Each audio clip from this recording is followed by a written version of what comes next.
Bismillahirrahmanirrahim. Assalamualaikum warahmatullahi wabarakatuh. Alhamdulillahirabbil alamin. Wassalatu wassalamu ala asyrafil anbiya'i wal mursalin wa ala alihi wa sahbihi wa man tabi'ahum bi ihsanin ila yaumiddin. Amma ba'd. Ikhwatal Islam, a'azzakumullah, para peserta kajian akidah yang dirahmati Allah. Pertama-tama kita senantiasa memuji Allah Subhanahu wa taala dan bersyukur kepadanya atas segala limpahan rahmat dan hidayahnya sehingga pada pagi hari ini kita dipertemukan kembali di ruang Zoom dalam program kajian akidah atau tauhid. Salawat dan salam senantiasa tercurahkan kepada junjungan kita Nabiullah Muhammad sallallahu alaihi wasallam beserta keluarga dan para sahabatnya, para pengikutnya yang tetap setia berpegang teguh kepada sunnah-sunnah beliau dan para sahabatnya hingga hari kiamat kelak. Amin ya rabbal alamin. Ikhwatal Islam, a'azakumullah. Ya, insyaallah pada pertemuan kali ini kita melanjutkan kajian kita dari kitab Al-Qaulul Mufid, ya, bisyarhi kitab Tauhid. Kitab yang sangat bagus ya dalam pembahasan tauhid karya Syekh Muhammad bin Saleh Al-Utsaimin, yang mana kitab ini merupakan kitab penjelasan dari sebuah kitab atau sebuah risalah yang ditulis oleh Syekh Muhammad bin Abdul Wahab rahimahullahu taala.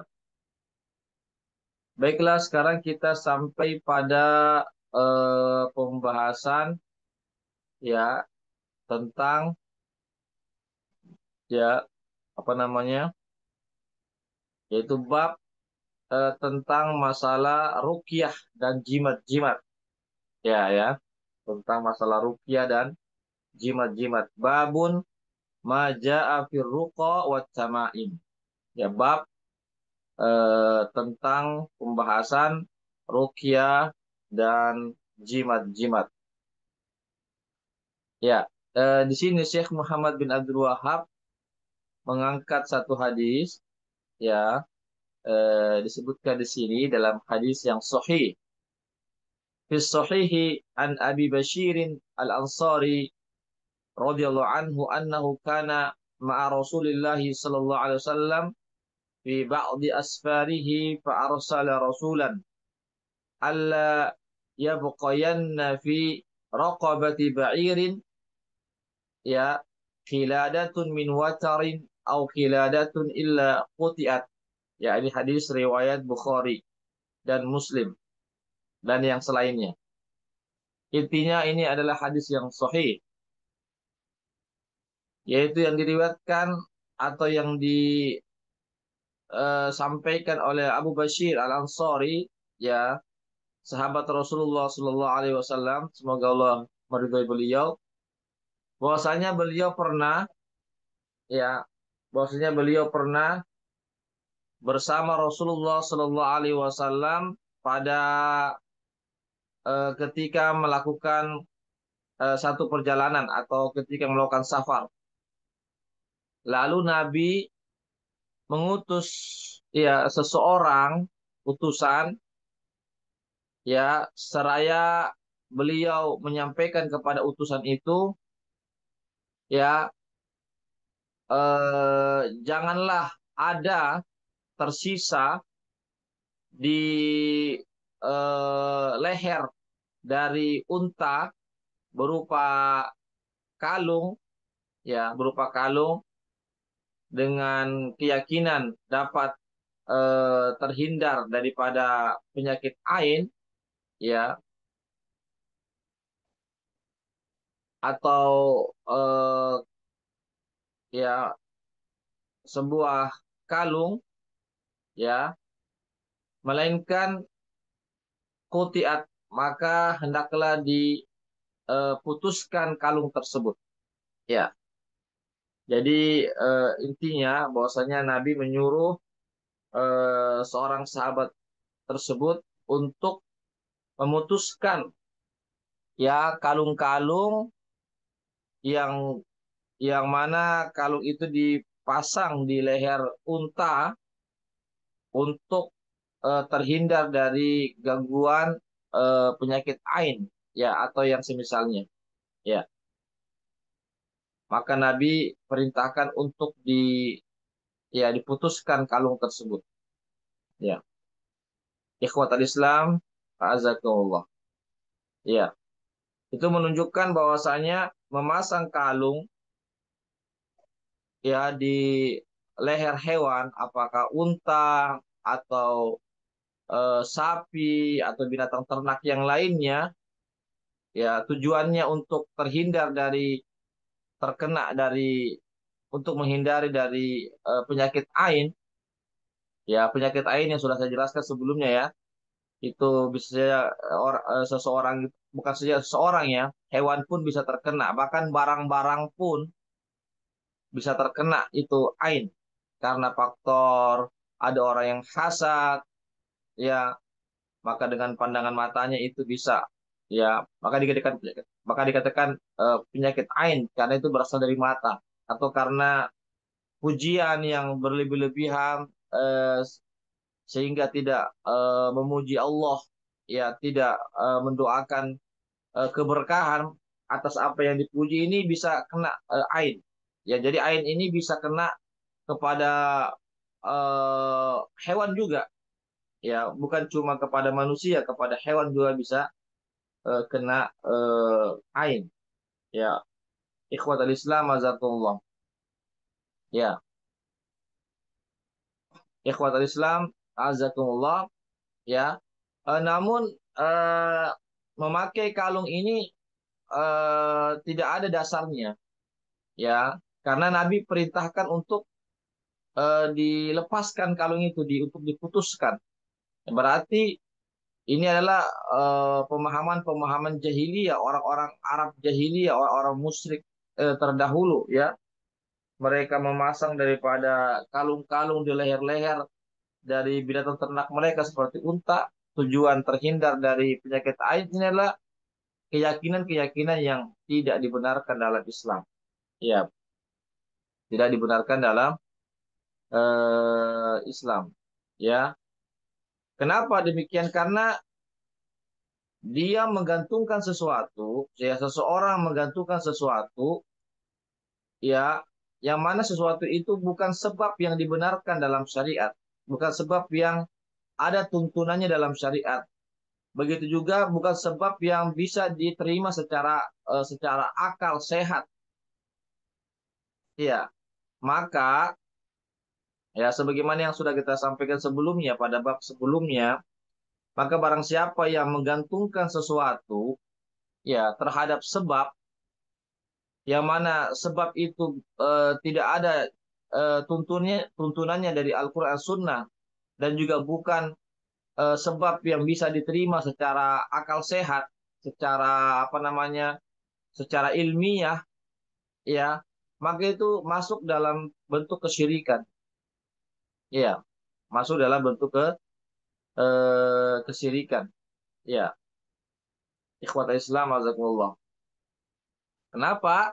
Itu tadi karena dia menggantungkan sesuatu, ya, atau menjadikan sesuatu sebagai sebab, ya, untuk terhindar dari mara bahaya atau penyakit atau menghilangkan penyakit yang mana Allah Subhanahu wa taala tidak menetapkan itu sebagai sebab, ya baik secara syariat ataupun secara ilmiah, ya. Oleh karena itulah sehingga Nabi memerintahkan sahabatnya untuk memutuskan kalung tersebut, ya, untuk memutuskan kalung eh, ter, tersebut, ya. Ikhwatal Islam azakumullah. Ya, adapun jika kalung itu digantungkan, ya, atau tali atau ya tali misalnya digantungkan di leher unta atau binatang ternak, tujuannya bukan untuk terhindar dari penyakit ain atau terhindar dari penyakit apa saja, maka itu boleh-boleh saja. Ya, misalnya digunakan sebagai apa namanya tanda misalnya bahwasanya itu adalah miliknya, atau digunakan kalung itu dipakai untuk bukan kalung ya, semacam tali ya di lehernya untuk sebagai tali kekang misalnya, ya, atau tali supaya orang bisa mengarahkan apa namanya menuntun itu binatang ternak itu, maka boleh-boleh saja. Ya, ini tidak mengapa karena bukan tidak termasuk dalam keyakinan yang rusak. Ya, ikhwatal Islam azakumullah. Ya, jadi itu ya yang harus kita pahami bersama. Ya, apa yang kita bisa petik daripada hadis tersebut? Ya, disebutkan dalam kitab ini. Yang pertama, annahu bagi likabiril qaumi an yakuna mara'iyan li ahwalihim. Ya, fayatafaqadahum wa yanzura fi ahwalihim. Ya, maka seyogyanya bagi seorang pemimpin ya atau sebagai tokoh masyarakat atau pemimpin di sebuah masyarakat, hendaklah memperhatikan keadaan masyarakatnya. Ya, menanyakan bagaimana keadaannya, memperhatikan kondisi masyarakatnya. Itulah seorang pemimpin. Sebagaimana Nabi, ya, sebagai pemimpin eh, umat manusia, ya, pemimpin apa namanya umat eh, pada saat itu beliau melihat ya memerintahkan daripada sahabatnya untuk memperhatikan jangan sampai ada keyakinan-keyakinan yang menyimpang seperti tadi memakaikan kalung di leher unta untuk tujuan terhindar dari penyakit ain. Ya, ini merupakan tanggung jawab seorang pemimpin. Ya, yang berikutnya, yang kedua, yang kita bisa petik daripada hadis tersebut yang tadi kita bahas, annahu yajibu alaihi ri'ayatuhum bima taqtadhi syari'ah. Fa idza fa'alu muharraman mana'ahum minhu wa intahawanu fi wajibin hassahum alaih. Maka wajib bagi seorang pemimpin untuk memperhatikan ya keadaan masyarakatnya, warganya ya berdasarkan daripada tuntunan syariat. Artinya pemimpin mengarahkan warganya itu kepada tuntunan-tuntunan syariat. Sebagaimana Nabi ketika itu beliau menyuruh jangan sampai ada lagi hewan-hewan yang digantungkan kalung-kalung di lehernya dengan tujuan itu. Ya, ini namanya pemimpin yang memperhatikan urusan-urusan agama daripada masyarakatnya.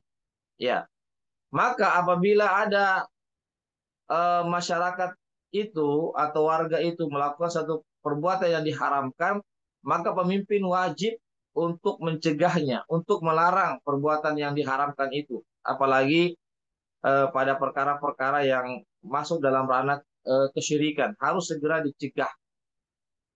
Dan apabila warga atau masyarakat itu mereka tidak menjalankan kewajiban-kewajiban agama, maka pemimpin wajib untuk memerintahkan mereka untuk atau memotivasi mereka untuk menjalankan kewajiban-kewajiban agama. Itulah tugas pemimpin.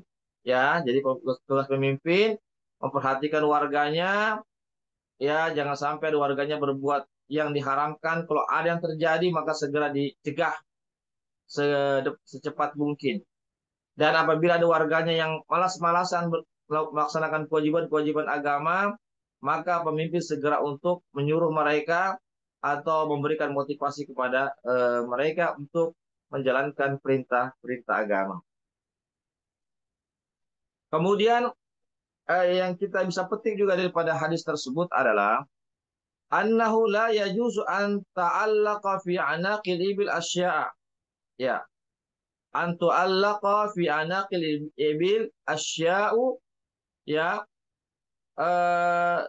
taj'al sababan atau tuj'al sababan fi jalbin manfa'atin aw daf'i madar wa hiya laysat kadzalika la syar'an wala qadara li'annahu syirkun.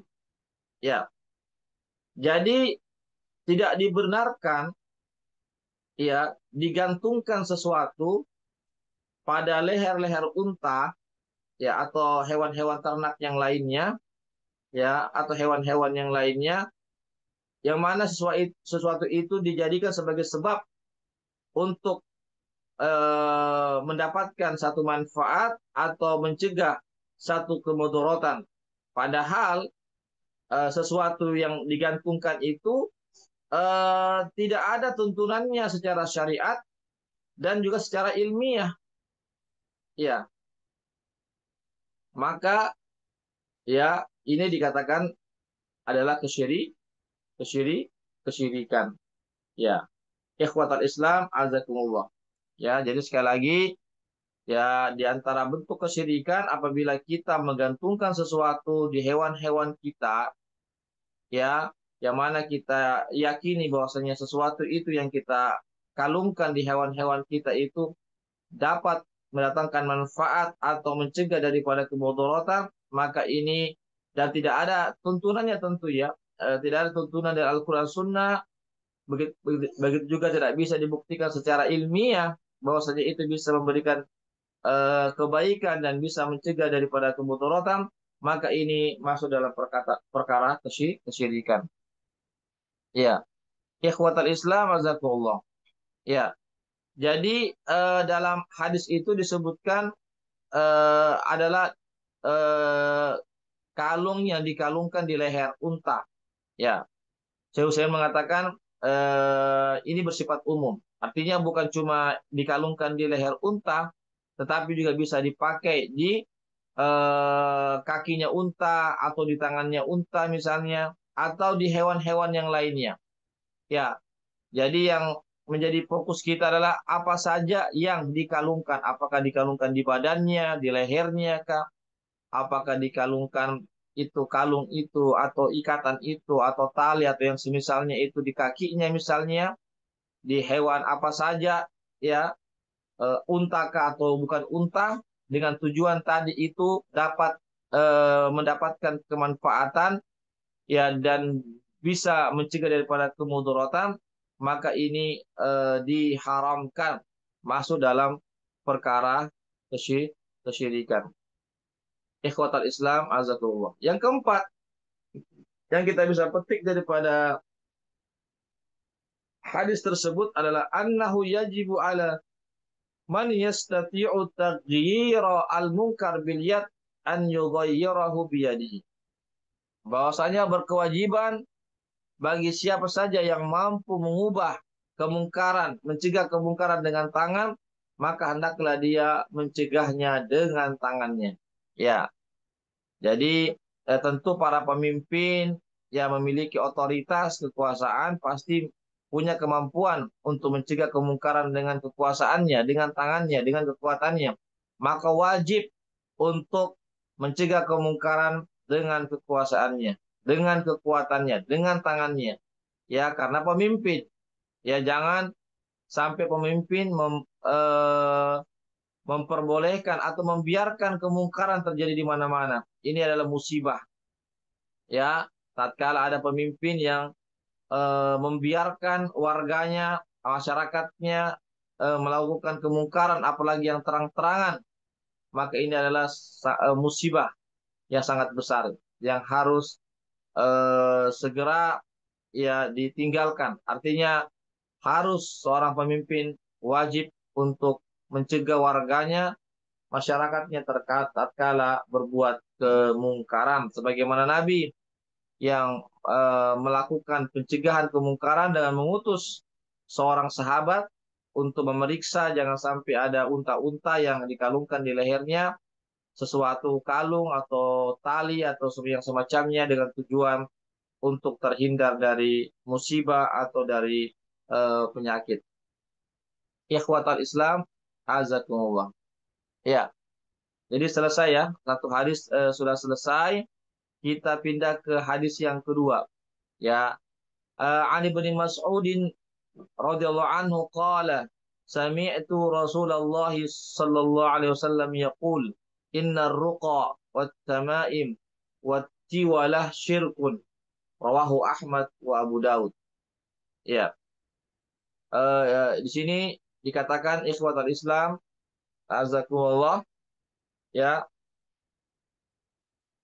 dari Abdullah bin Mas'ud semoga Allah meridhoinya berkata, saya pernah mendengar Rasulullah Shallallahu Alaihi Wasallam bersabda, sesungguhnya ruqyah, bacaan-bacaan, ya, ya, atau mantra-mantra, watamaim dan jimat-jimat, wattiwala, ya, wattiwala ini sama juga dengan jimat-jimat, ya, cuma jimat-jimat untuk membuat orang tertarik, ya, kepada yang lainnya, maka itu adalah kesyirikan.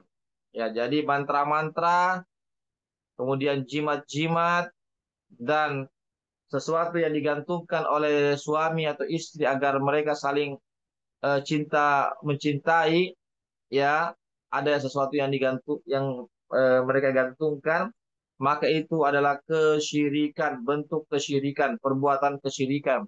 Ini hadis riwayat Ahmad dan Abu Daud, hadis yang sahih. Ikhwatal Islam, azakumullah. Ya, eh, di sini, ya, yang dimaksud sesungguhnya ruqyah itu adalah bagian daripada kesyirikan. Ini kalau ruqyahnya, ya, ruqyah yang ada unsur kesyirikan itu maksudnya. Ya, ruqyah yang ada unsur kesyirikannya. Ya, ya. Tapi kalau ruqyah itu, ya, ada tuntunannya dari Al-Quran dan Sunnah, maka itu bukan kesyirikan. Sebagaimana surah Al-Fatihah, ya, yang mana sahabat pernah meruqyah seorang apa namanya pemimpin satu kabilah yang terkena sengatan kalajengking itu, maka diruqyah, dibacakan bacaan Al-Fatihah beberapa kali dan sembuh. Dan itu Nabi, artinya Nabi setujui, ya, Nabi akui bahwasanya itu dia adalah ruqyah. Berarti ruqyah yang ada tuntunannya dari Al-Quran, As-Sunnah, ya, maka itu diperbolehkan. Adapun ruqyah, bacaan-bacaan mantra-mantra yang tidak ada tuntunannya dari Al-Quran atau Sunnah, atau maksudnya eh, itu ada unsur-unsur kesyirikan, ya, misalnya ruqyah di situ meminta bantuan-bantuan kepada jin, kepada setan misalnya, ya, maka itu adalah ruqyah yang diharamkan, ya. Sebagaimana dalam hadis ini, ya, dia bagian dari masuk dalam kesyirikan, ya. Dan sekali lagi jangan jangan salah paham, ya. Jangan salah paham. Ya, adapun kita meruqyah dengan bacaan-baca Al-Qur'an, dengan doa-doa, dengan doa-doa yang Nabi ajarkan, itu ruqyah, dan itu ruqyahnya dibenarkan. Ya, itu ruqyah yang syar'i namanya, yang sesuai dengan tuntunan syariat, ya. Jadi itu. Jadi dalam hadis ini sesungguhnya ruqyah itu adalah syirik, itu kalau ruqyahnya mengandung unsur kesyirikan. Tapi kalau ruqyahnya itu ruqyah yang syar'i, yang ada tuntunannya dari Al-Qur'an Sunnah, atau hal-hal yang dimubahkan dari seseorang juga dari diri sendiri, tapi dengan doa-doa yang dia minta kepada Allah, maka itu diperbolehkan. Jelas, ya? Jelas ini. Kemudian jimat-jimat, ya, jimat-jimat itu biasanya seorang atau orang tua menggantungkan jimat itu ke anaknya, ya, ke leher anaknya atau ke perut anaknya, ya, diikatkan tali-tali jimat-jimat, ya, untuk agar sang anak itu terhindar dari penyakit ain. Ya, itu jelas itu adalah bentuk kesyirikan. Kenapa? Karena syariat tidak pernah menjadikan jimat-jimat itu yang digantungkan di leher-leher atau di tubuh daripada anak itu, ya, merupakan sebab yang dapat menghindarkan atau yang dengannya dengan sebab itu dapat terhindar dari penyakit ain itu tidak ada dalilnya dari Al-Quran ataupun As-Sunnah. Ya, menjadikan sebab tersebut tidak ada dalilnya. Ikhwatal Islam, azakumullah. Ya, yaitu eh, makanya disebutkan dalam hadis ini sesungguhnya bacaan-bacaan mantra-mantra dan jimat-jimat itu bagian dari kesyirikan. Ikhwatal Islam, azakumullah. Ya. Eh ya di sini ada satu pertanyaan ya. Misalnya ada seseorang yang memakaikan anaknya dengan pakaian-pakaian yang lusuh, ya yang tidak bagus, ya yang usang misalnya, dengan tujuan agar karena takut terkena penyakit ain terhadap anaknya, apakah ini perbuatan ini diperbolehkan? Maka kata Syekh Az-Zahiru annahu la ba'sa bihi li'annahu lam yaf'al syai'an wa innama taraka syai'an fa huwa at-tahsin wa tajmil. Maka pendapat Syekh Utsaimin mengatakan maka pendapat yang benar adalah itu tidak mengapa ya karena dia tidak melakukan eh, sesuatu ya akan tetapi dia meninggalkan sesuatu terhadap anaknya itu tidak memperindah atau tidak menghiasi anaknya dengan pakaian-pakaian yang indah. Ikhwatal Islam, azakumullah. Oleh karena itulah Ibnu Qayyim Al-Jauziyah dalam kitabnya Zadil Ma'ad ia menyebutkan bahwasanya Utsman bin Affan pernah melihat seorang anak kecil yang cukup apa namanya ya ketika kalau dia tersenyum itu kelihatan lesung pipitnya ya maka kata Utsman eh, tutup tutup itu lesung pipitnya ya eh, tutup itu lesung pipitnya ya karena itu tadi boleh jadi dikhawatirkan nanti eh, anak itu dapat pujian-pujian dari orang-orang karena begitu indah anak tersebut sehingga bisa terkena penyakit ain. Ikhwatal Islam, azakumullah. Nah,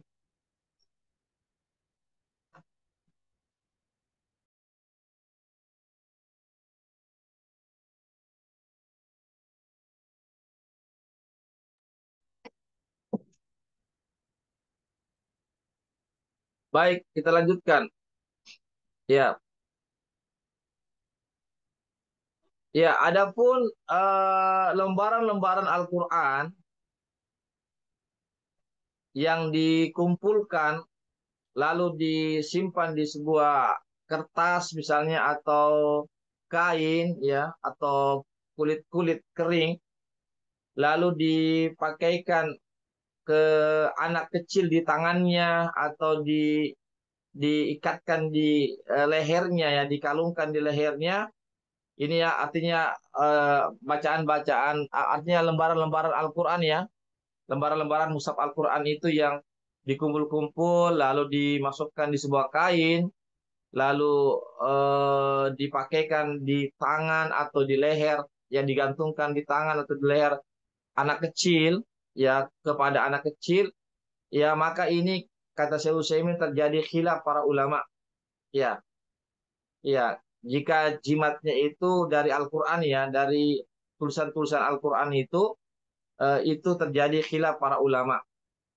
ya namun beliau mengatakan berdasarkan zohirnya itu hadis ya bosnya jimat-jimat itu adalah syirik maka beliau mengatakan itu juga terlarang meskipun itu jimat-jimatnya itu dari Al-Quran dari tulisan-tulisan Al-Quran tetap terlarang tidak diperbolehkan jika kata beliau juga kita melihat eh, teks itu hadis karena teks hadis mengatakan sesungguhnya ruqyah dan jimat jimat itu adalah kesyirikan ya ikhwatal Islam azakumullah ya eh ya di sini disebutkan ya ada sebagian orang yang menuliskan Al-Qur'an secara keseluruhan dengan huruf-huruf kecil ya ya dengan huruf-huruf kecil ya di apa namanya dituliskan di kertas-kertas kecil. Ya, tulisannya kecil, dituliskan di kertas-kertas kecil. Lalu dimasukkan di eh, kotak kecil, ya di sebuah simpanan yang kecil. Lalu digantungkan di eh, apanya di leher sang anak, ya kepada sang ya kepada anak-anak ya atau anak kecil, ya. Ini adalah kata Syekh Utsaimin adalah ini perkara yang diada-adakan dalam perkara agama. Artinya belum pernah terjadi di zaman Nabi dan para sahabatnya dan ulama salafus soleh. Ya, bahkan beliau mengatakan bukan cuma perkara yang baru dalam agama, ya, bahkan itu masuk dalam eh, penistaan terhadap Al-Quran.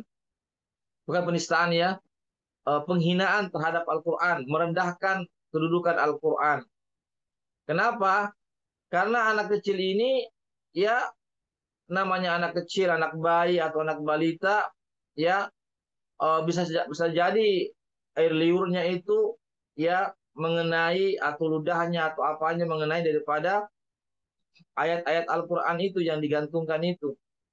Ya, sehingga boleh jadi terkena najis, ya namanya anak kecil ya tidak bisa menjaga sebaiknya daripada najis kotoran-kotoran, atau anak kecil itu dia bawa masuk itu ke kamar mandi atau ke WC dengan jimat yang digantungkan di lehernya atau di tangannya atau di perutnya misalnya, atau dia bawa masuk jimat tersebut yang ada di tubuhnya itu, yang tergantung di tubuhnya itu ke tempat-tempat yang kotor, ya maka ini semua adalah bentuk artinya merendahkan Al-Quran, ya ikhwatal Islam azakumullah, ya ya. Kemudian beliau mengatakan sangat disayangkan ya ada sebagian orang menjadikan ibadah-ibadah ini, ya artinya mencari semacam apa ya keberkahan-keberkahan ya dari jimat-jimat tersebut atau yang semisalnya, ya menjadikan satu bentuk keberkahan, ya menjadikan satu bentuk keberkahan, ya dia tidak menjadikan bahwasanya itu artinya dapat ya apa namanya dapat menolong dia atau dengan sebabnya itu dia terhindar dari penyakit, tapi dia menjadikan satu keberkahan agar dia mendapatkan keberkahan dari jimat-jimat tersebut, ya. Contoh misalnya juga seperti apa yang kita saksikan ada sebagian orang-orang yang pergi umroh atau jemaah haji, ya dia ketika menyentuh rukun Yamani, ya lalu dia usapkan itu tangannya ke anak-anaknya, ya ke anaknya, ke dada anaknya atau ke tubuh anaknya dengan tujuan mencari keberkahan, ya. Jadi sekali lagi, ya ini ikhwatul Islam azakumullah, ini adalah bentuk kejahiliaan, kebodohan kata Syekh Utsaimin. Ya, karena tidak ada contohnya dari Al-Qur'an ataupun sunnah ya untuk mencari keberkahan dari rukun Yamani lalu diusap-usapkan ke dada atau ke tubuh, ke badan dari anak-anak kita. Ikhwatul Islam azakumullah. Ya, dengan tujuan dia mencari keberkahan, padahal tidak ada. Ya, yang ada hanya disentuh saja, tidak ada lagi dengan etikat-etikat, niat atau keyakinan-keyakinan yang lainnya. Oleh karena itulah, Umar ibn Khattab, khalifah yang kedua, pernah berkata kepada Hajar Aswad.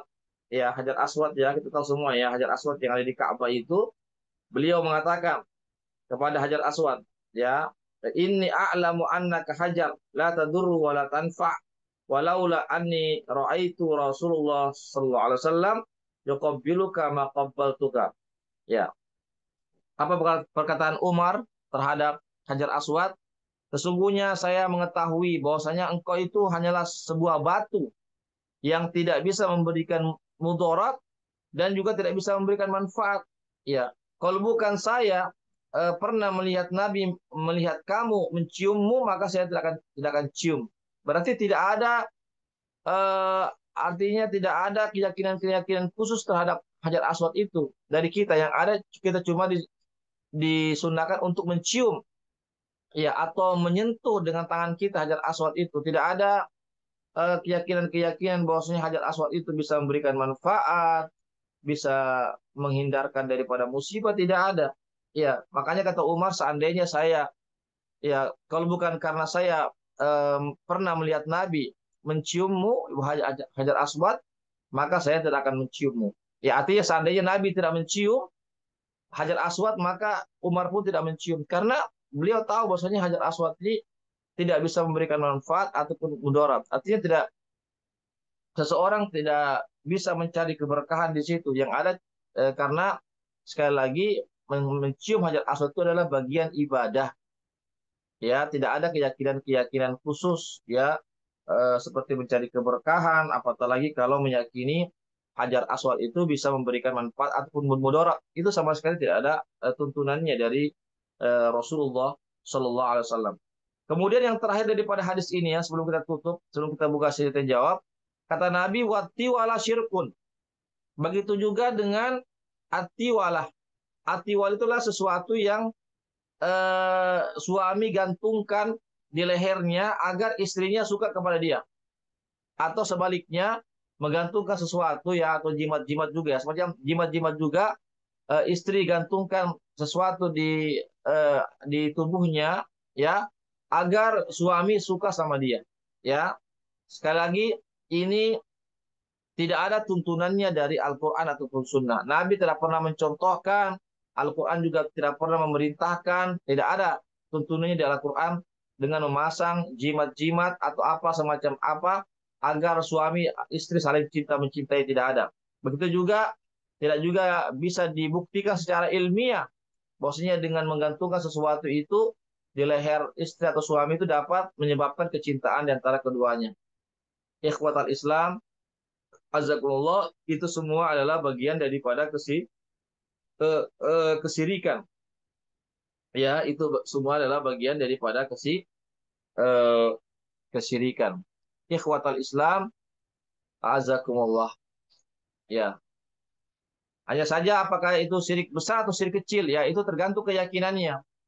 Ya, sebagaimana yang kita bahas sebelumnya di pada bab sebelumnya, kalau dia meyakini bahwasanya jimat-jimat itu, ya, apa yang dia gantungkan itu, itulah satu-satunya yang menolong dia, yang memberikan manfaat ataupun menghindarkan daripada mudarat, maka jatuh dalam syirik besar. Tetapi kalau dia hanya menjadikan sebab saja, tetapi Allah yang melindungi dia, maka masuk dalam syirik kecil. Tapi sekali lagi, kedua-duanya adalah syirik, dan syirik ini harus kita tinggalkan, tidak boleh kita kerjakan meskipun dia syirik kecil. Ya, ikhwatul Islam, azakumullah. Ya, barangkali ini yang bisa kami sampaikan. Ya, ada sekitar 20 menit. Pembahasan tentang bab ini masih bersambung, ya. Ya, karena masih ada lagi hadisnya, ya, dan agak cukup panjang ini. Ya, ada beberapa hadis. Begitu juga intisari daripada pembahasan ini juga cukup panjang.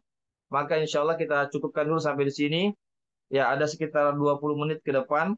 Dipersilakan bagi eh, ikhwah atau akhwat yang mau bertanya, dipersilahkan, ya, terkait tentang tema kita pada hari ini. Ya, silakan. Ada yang bertanya?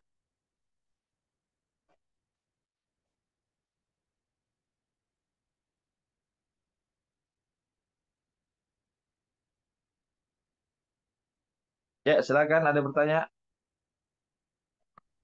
Ya, Ustaz. Ya, silakan.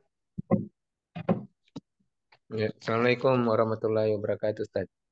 Waalaikumsalam warahmatullahi wabarakatuh. Silakan, Ustaz.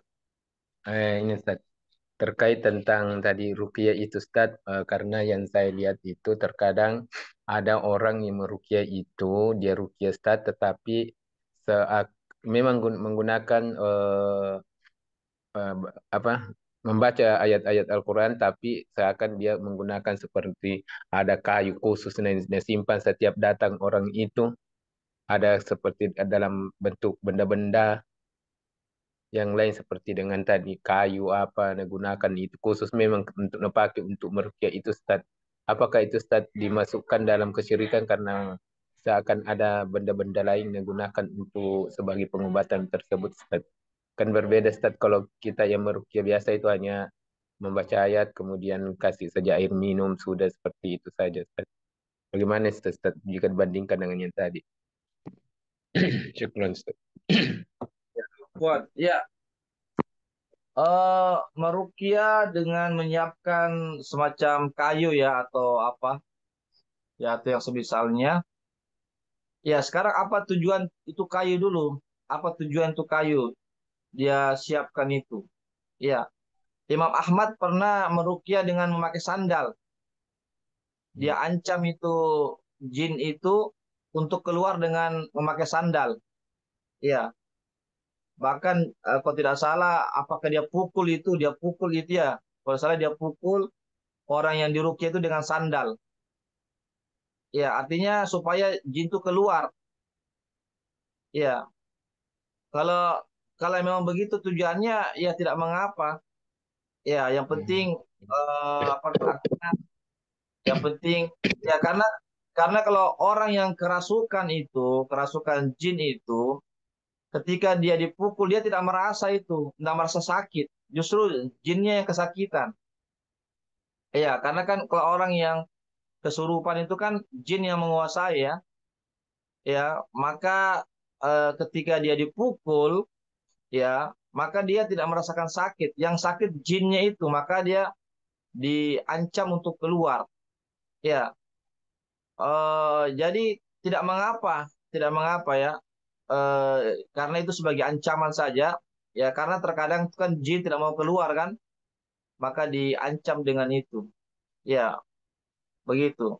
Tapi seandainya jin itu mau keluar, cukup dengan kita ruqyah saja tanpa ada alat yang kita bawa, maka sudah cukup itu. Ya, tapi seandainya jin itu tidak mau keluar kecuali dengan tadi itu kita ancam dia dengan sebagaimana Imam Ahmad pernah mengancam, bahkan pernah memukul kalau tidak salah, saya lupa itu. Yang penting ada sandal, ya ada sandal yang beliau pegang itu sebagai ancaman terhadap jin yang tidak mau keluar. Iya, demikian. Ya, jadi intinya diperbolehkan saja ya, karena itu bukan masuk dalam keyakinan-keyakinan yang salah.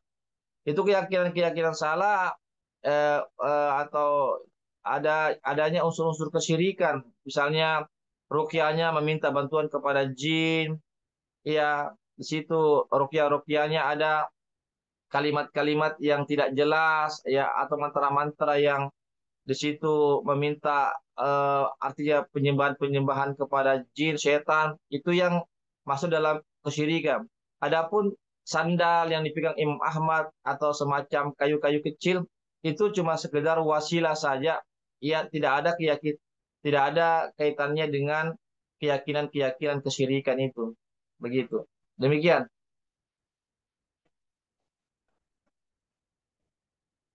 Ya, silakan kalau ada lagi yang bertanya.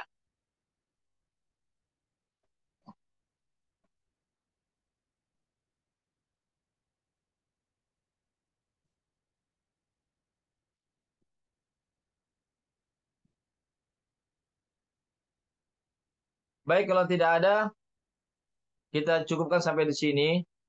Ya, insya Allah pembahasan tentang masalah jimat-jimat, rukyah, atau yang semisalnya ini belum tuntas ya.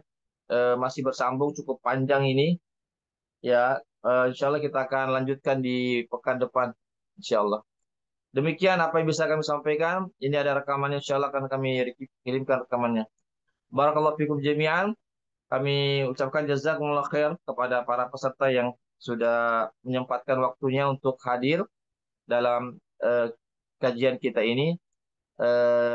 Kami juga mengucapkan jazakumullah khairan kepada donatur atau para donatur yang berpartisipasi terlaksananya kegiatan kita kali ini. Semoga Allah memberikan pahala yang terbaik bagi kita semua.